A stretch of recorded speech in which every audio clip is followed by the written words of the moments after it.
หัวใจสิงหายทุกอย่างก็มันคิดท้อต่อต่อให้เป็นคือคนในฝันที่น้องนั้นอยากได้มาแนมเบิ่งสิร้องสิเต้นสิหมุนสำใดใจก็ยังหักโตคือเก่าอ้ายหูบอกว่าหัวใจของน้องมันเป็นเล่นลำสิง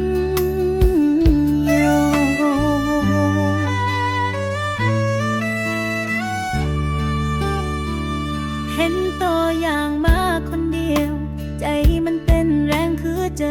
หลุดออกก็อายก็คือลอลายยามยิ้มใส่น้องแทบบ่มีรองยืนอยากเป็นคนที่โตอุ้มใจให้ไปอยู่ในโลกของโตแต่ก็หูว่าอายบ่หูว่าคนนี้แอบฮักอยู่ทุกคืนลำซิ่งสิกล่อมใจให้โตได้หูว่าน้องคิดยังถึงบ่ได้จับมือใกล้ๆแต่ใจมันพาไปฮอดอายทุกเทื่อหัวใจสิงหายทุกอย่างก็มันคิดฮอดโต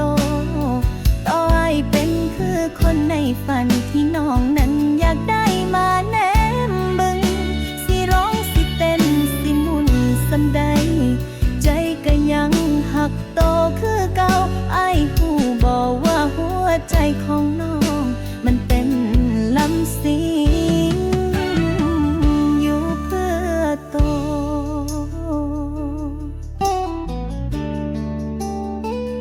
ยามโตโพสต์รูปคู่กับไผใจน้องก็เจ็บคือโดนทิ่มลงพื้นแต่ก็ยังยิ้มบ่ให้โตหู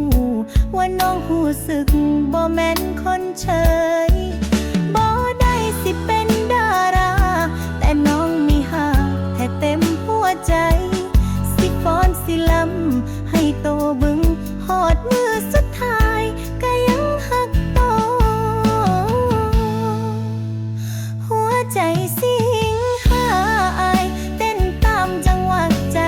หักแท้